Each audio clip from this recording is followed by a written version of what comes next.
Assalamualaikum warahmatullahi wabarakatuh. Saya Rahmat Saduri dari Kota Betawi, Majalah Betawi. Saya sudah bersama Babe kita, Babe Sukri. Yang alamatnya di mana? Di Tiga Barat Selatan 1 atau Haji Ali Ujung. Haji Ali Ujung di Mampang Peralatan. Jadi ini ada jualannya toge.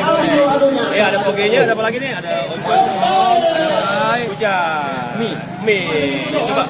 Terus setelah pakai dikasih bumbunya. Bumbunya apa aja, Pak? Banyak ya? Ada Ebi, ada onco, khasnya tuh khasnya. Boleh cobain dikit ya biar kita bisa merasakan ini punya rasa toge goreng Babe Sukri. Betawi asli ya? Betawi. Udah berapa lama dagang di sini? Dagang gini ya? Ada turunan juga si kakek dulu. Oh dari kakek, udah berarti dari kecil udah belajar gini ya? Udah puluhan tahun udah lagi. Coba harus saya cobain. Ya saya mau cobain rasanya toge goreng Babe Sukri. Mana sendoknya ini? Ya ini dia toge goreng Babe Sukri ya.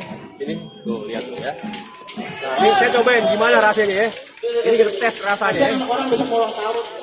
Bismillahirrahmanirrahim. Gak enak sih, gak enak bang. Kalau nggak enak jangan enak. Enak aja udah punya. Buahnya bang, burung-burungnya bang. Bumbunya Pak. Apa? Gurihnya oke. Buahnya bang. Emang kalau tinggal makan memang enak bang. Enak. Ini kira laporan singkatnya ya mengenai toge goreng Babe Sukri. Belum tahu. Assalamualaikum warahmatullahi wabarakatuh. Berkah selalu dan sukses. Amin.